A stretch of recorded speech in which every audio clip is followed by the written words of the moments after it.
Now you can purchase oil in 55-gallon drums. Now, a lot of people don't realize that, but anything you can get in a 55-gallon capacity for a fleet is probably a good idea. If you can keep it somewhere where you can store it and you can get that much capacity at a wholesale price, that's going to be ideal. Oil is one of the main things. Things that you can buy in 1 to 5 gallon increments are typically going to be things like coolant, diesel exhaust fluid. You're going to have things like windshield washer fluid. Maybe you might be able to get into a larger size. Things that are able to be scaled and used across your entire fleet, you want to buy those in as big a size container as you can find. And again, at that wholesale price, if you can find it, that's going to be a good strategy.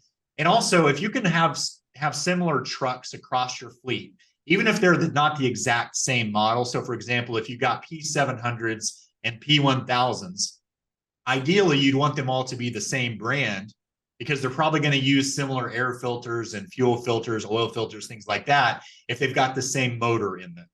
So if they're sharing parts between trucks, that's a really good idea, particularly if you've got a spare and you need to use that spare as a parts truck. Pull a mirror off of this. I need to swap out the battery because this battery has died on this truck.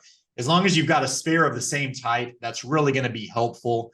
Not having a big mixed and matched fleet, that can kind of cause you to have to dip into your repair and maintenance budget a little bit deeper. So keeping everything of the same type is really critical, and buying in bulk.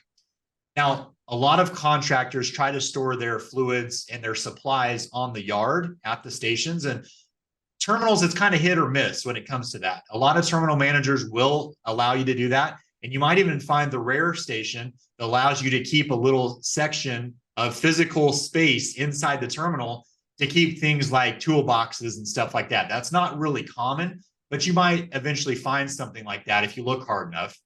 But in general, most terminals will allow you to keep a spare truck where you can keep all of your supplies in it, parked somewhere outside the terminal on the yard, somewhere where you can easily access it. So you don't have to go off site to get things like oil and funnels and filters and stuff like that. So if you can store it somewhere on site, that's going to be the ideal thing. If not, see if you can develop a good relationship with a mobile mechanic that will store all those things in his service truck. And then when he comes on the yard to provide the service, he's already storing them and then taking those things with him when he goes. That's kind of the second best option. Make sure if you're buying in that you ask the current operator what their bulk fluid or their storage strategy is. And it's going to be probably best practice, unless they're just they don't have any organization whatsoever, to try to copy that. And you're going to be most likely buying the spare vehicles that they have and keeping the same, operational workflow in place. If you're, the VC is going to be used to going out and finding the spare supplies on this truck or that truck. So try to keep things the same there, but make sure you check on that when you're doing your due diligence. Ask what the storage situation is for your contractor that you're buying, and the mechanical resources that they have on hand or may not have on hand.